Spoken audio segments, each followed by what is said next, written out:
But இவங்களுக்கு அந்த love life எப்படி இருக்கும், மெரிட்டல் லைஃப் எப்படி இருக்கும் அப்படின்ற போது அதாவது கடகராசிக்கு சொன்ன மாதிரி தான் சிம்ம ராசிக்கும் கொஞ்சம் அந்த காதல் வாழ்க்கைகளோ அந்த திருமண வாழ்க்கையிலோ கொடுப்பனைகள் சற்று குறைவு தான். ஓகேங்களா?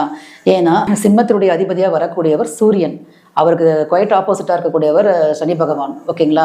ஸோ இந்த காம்போ வருது அப்படின்றதுனாலேயே பெரும்பாலான சிம்ம ராசிக்காரர்களுக்கு அவர்கள் ஆசைப்பட்ட மாதிரியான ஒரு ஸ்பௌஸோ இல்லை ஒரு முக்கியமாக ஸ்பௌஸ் தான் இது. ஏன்னா நட்புன்றது அவங்க செலக்ட் பண்ணக்கூடிய நட்பு, அதை விட்டுலாம் நம்ம. ஓகேங்களா? அந்த ஒரு லவ்வரோ இல்லைனா பார்த்திங்கன்னா அந்த ஸ்பௌஸோ அந்த மாதிரி அமையறதுக்கான வாய்ப்புகள் கொஞ்சம் குறைவாக தான் இருக்குது. பாருங்கள், இந்த கார்டு கூட அதை தான் இண்டிகேட் பண்ணுது இந்த இடத்துல. இப்போ பார்த்திங்கன்னா இந்த கப்ஸ் இருக்குது இல்லைங்களா, இது நேராக இல்லாமல் தலைகளாக வந்திருக்குது. நேராக இருந்தது அப்படின்னு பார்க்கும்பொழுது நிறைய ஆப்ஷன்ஸ் எங்களுக்கு இருந்திருக்கும். இதில் காதில் நிறைய ஆப்ஷன் இருந்திருக்கும். பட் தலைகளாக வந்திருக்கு.